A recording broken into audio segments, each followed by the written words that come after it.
गडचिरोली जिल्ह्यातील चामोर्शी इथं गरीब आणि गरजू महिलांना आत्मनिर्भर करण्याच्या नावाखाली अगरबत्ती प्रकल्पातून फसवणूक झाल्याचा आरोप होतोय।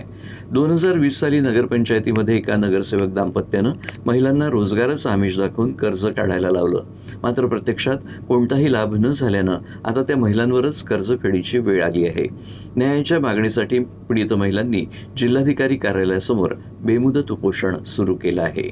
वर्ष 2020 मध्ये चामोर्शी नगरपंचायतचे नगरसेवक आशिष पिपरे आणि त्यांच्या पत्नी सोनाली यांनी परिसरातील अनेक महिलांना घरी बोलावून अगरबत्ती प्रकल्पाच्या माध्यमातून रोजगार उपलब्ध करून देण्याचं आश्वासन दिलं होतं। अगरबत्ती तयार करण्यासाठी लागणाऱ्या यंत्रसामग्री खरेदीसाठी राष्ट्रीयकृत बँकेमार्फत कर्ज मंजूर करून देण्यात आलं, मात्र मंजूर कर्जातून यंत्रसामग्री खरेदी करून प्रकल्प स्वतःच्या घरातूनच सुरू करण्यात आल्याचा आरोप आहे। काही काळानंतर प्रकल्पातून कोणताही आर्थिक फायदा होत नसल्याचं सांगत तो बंद करण्यात आला। दरम्यान आता संबंधित महिलांना बँकेकडून कर्जफेडीच्या नोटिसा पाठवण्यात येत आहेत। कर्जाची रक्कम प्रत्यक्षात त्यांच्या हाती देण्यात आली नाही आणि मशीन सुद्धा देण्यात आले नाहीत। लाखो रुपयांची फसवणूक झाल्याचा दावा करत संबंधित दाम्पत्यावर कायदेशीर कारवाई करण्यात यावी अशी मागणी आंदोलक महिलांनी केली आहे।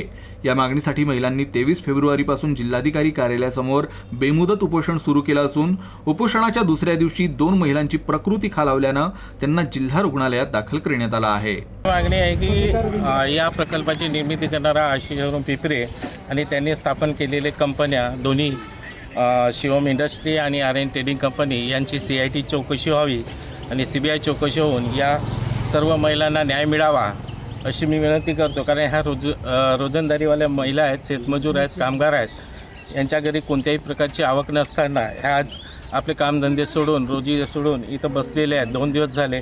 आज 2 दिवसापासून आमच्या 2 महिला दवाखान्यात भरती झालेल्या आहेत आणि तिसरी महिलेची तब्येतसुद्धा आज खराब झालेली आहे।